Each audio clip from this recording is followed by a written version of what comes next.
नमस्कार दोस्तों। तो कैसे आप सभी लोग, तो स्वागत है आप सभी का फिर से मेरी न्यू वीडियो में। और आज हम बात करने वाले एक ऐसे टॉपिक के बारे में जो आप सभी ने पढ़ के समझ ही गई होगी। तो आज हम बात करने वाले एक ऐसे बारे में टॉपिक के बारे में कि ऐसे 5 मिस्टेक जो आपको अवॉइड करनी चाहिए आपके मसल बिल्डिंग के दौरान। आप जिम जाते हो, मसल बिल्डिंग करते हो, वर्कआउट करते हो, मतलब आपका मसल ही बढ़ता नहीं, तो क्यों नहीं बढ़ता? ये 5 मिस्टेक की वजह से वो नहीं बढ़ता। तो आज हम इस वीडियो में वही डिस्कस करने वाले हैं, वो कौन से 5 मिस्टेक है जिससे आपका मसल बिल्डिंग तेजी से और इम्प्रूव नहीं हो रहा जल्दी से। तो आज की वीडियो में हम वही देखने वाले हैं। तो पहले बात कर लेते हैं पहली मिस्टेक की बात करने से पहले मैं अपने एक भाई से एक रिक्वेस्ट करना चाहता हूँ। अगर आप अपने इस भाई के चैनल पे नए होगे तो प्लीज़ अपने चैनल को एक सब्सक्राइब और एक लाइक का बटन जरूर क्लिक कर देना, बिकॉज एवरीवन सब्सक्राइबर मेक और बिग फैमिली। और एक फ्रेंड के साथ शेयर जरूर कर देना। तो अभी देख लेते हैं हम। तो हाय गाइस, तो अभी हम पहला पॉइंट देख लेते। तो पहला पॉइंट है न्यूट्रिशन इनकम्प्लीट होता है। मतलब आपका workout in the gym, body muscles get in the gym but is repair in the kitchen. मतलब अगर आप जिम में बहुत वर्कआउट करते हो और आपको आपका डेली प्रोटीन नहीं मिलता है तो आपकी बॉडी कभी नहीं बन सकती। मतलब बन सकती है लेकिन इतनी प्रॉपरली और अच्छे से और जल्दी नहीं बन सकती। तो अगर आप बहुत तेज़ी से वर्कआउट करते हो और अच्छे से वर्कआउट करते हैं, ज़्यादा मेहनत करके वर्कआउट करते हो, तो आपको उतना ही इनफ आपका डेली प्रोटीन चाहिए। तो इस बारे में आपको मैं 3 पॉइंट बताऊँगा आपको। फर्स्ट पॉइंट, आपको every day 1.5 to 2 gram protein पर बॉडी केजी ऑफ वेट। मतलब आपका जितना वेट है तो आपको उतना ही 1 पॉइंट इंटू 2 ग्राम पर किलो बॉडी वेट। मतलब एग्जांपल देखिए, अगर मेरा वेट है 57 के जी, तो मुझे 1 2 से मल्टीप्लाई करने के बाद मुझे इनफ प्रोटीन कितना मिलना चाहिए? 1.14 ग्राम इन डेली। मतलब मुझे 1.14 ग्राम प्रोटीन डेली मिलना चाहिए बिकॉज मेरी मसल बिल्डिंग के लिए।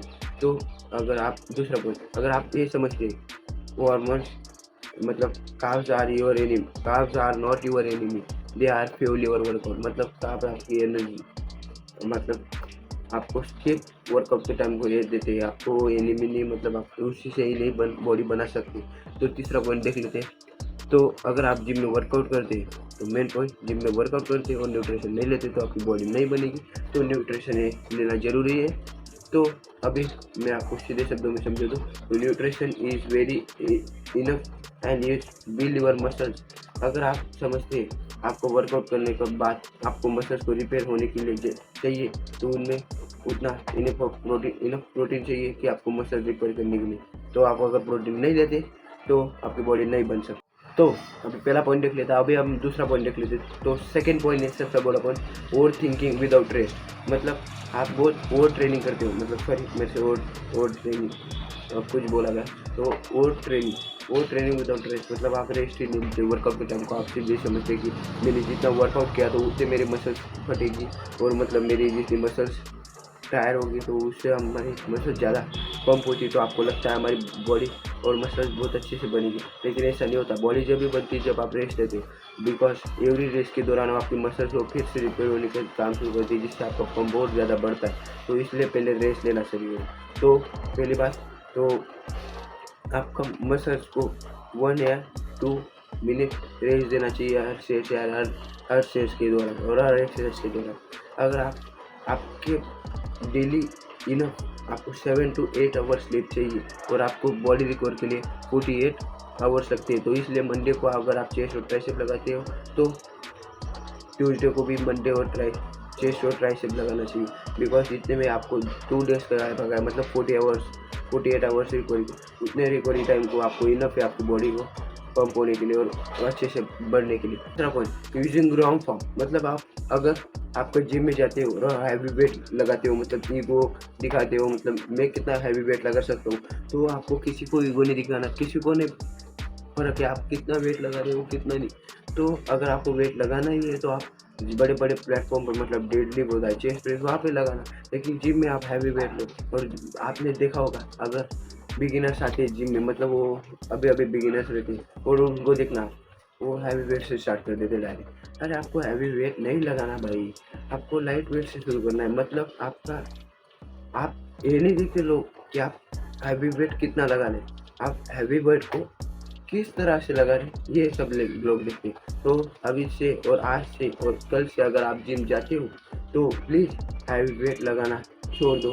उसके जगह पे आप बेस्ट इनफ और अपना 100% देके प्रोग्रेशन न्यू करो। मतलब जैसे कि आप अगर आपसे 20 केजी पकड़ा जा रहा है तो 20 केजी लगाओ। एग्जांपल, अगर आप लेग डे लगा रहे हो तो लेग डे को कम से शुरुआत करो, मतलब कम वेट से शुरू करो। और आपकी जो बैक है, बैक को स्ट्रेट रखो, मतलब जिससे आपका परफॉर्मेंस भी बढ़ेगा और आपका इम्प्रूवमेंट भी बढ़ेगा और आपकी मसल बिल्डिंग भी जरूरी होगी। तो मैंने सेकंड पॉइंट में ही बताया आपको, मैंने तो पहले सेकंड पॉइंट में ही बताया आपको कि आपको वर्कआउट को अच्छे से करने के लिए आपको इम्प्रूवमेंट, मतलब आपको प्रोग्रेस बढ़ाने के लिए आपको। तो अभी हम देख लेते हैं हमारा फोर्थ पॉइंट। तो फोर्थ पॉइंट है सबसे बड़ा पॉइंट, आपको आपकी ट्रैकिंग नॉट मंथली और डेली, मतलब आप अपने मसल्स को ट्रैक नहीं करते हो। मतलब अगर आपने देखा होता तो कोई से भी लोग अभी ट्रैकिंग पे, मतलब कौन सी भी जगह पे घूमने जा रहे तो मैप के दौरान जाते हैं। अगर आप भी मसल बिल्डिंग के दौरान आपको कोई ऐसे डेली आपका बॉडी वेट फोटो नहीं कर रहे, निकाल रहे, मतलब आप अपनी बॉडी को ट्रैक नहीं कर रहे, देख रहे नहीं है, तो वो भी आपकी मसल जल्दी से बिल्ड नहीं हो सकती। तो अगर आप अपनी बॉडी को डेली लुक करोगे, मतलब देखोगे, तो उससे आपको मोटिवेशन बढ़ेगा और मोटिवेशन बढ़ने से आप अपना ज़्यादा वर्कआउट में ज़्यादा 100% दे सकते हैं। तो अपनी बॉडी को ट्रैकिंग करना, जैसे कि पहला पॉइंट, डेली अपने मतलब मंथली अपना एक फ़ोटो ज़रूर निकाल लेना अपनी बॉडी का मंथली, और अपना बॉडी वेट डेली गिनना शुरू कर दो अभी से।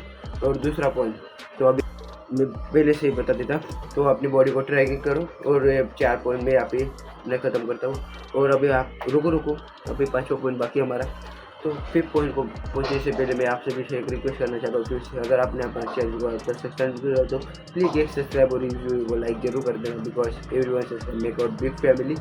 तो शुरू करते हैं अभी हम देख लेते हैं 5th पॉइंट। तो सब्सक्राइब तो कर दिया होगा। तो 5th पॉइंट है हमारा, 5th पॉइंट है डोंट डू कंपाउंड मूवमेंट। आप कंपाउंड मूवमेंट पर कोई ध्यान नहीं दे दीजिए। बिगिनर जो रहते हैं वो जिम में आते हैं तो उन्हें लगता है कि वो सिर्फ आइसोलेशन मूवमेंट पर ध्यान दे दीजिए, जैसे कि डंबल कर्ल होगा, फिर पुल ट्राइसेप पुश डाउन होगा। तो वो ऐसे आपको बहुत छोटे मसल्स है तो आप उसको आखिरी में ट्रेनिंग करो। तो सबसे बड़ा और सबसे बिगिनिंग पार्ट, मतलब आपका मसल बिल्डिंग के दौरान वो आता है आपका कंपाउंड मूवमेंट से। कंपाउंड मूवमेंट जैसे मैं आपको 4 बता देता, स्क्वाड हो गया, चेस्ट हो गया, मतलब सॉरी स्क्वाड हो गया, बेंच प्रेस हो गया, डेडलिफ्ट हो गया, और जैसे कि रो हो गया।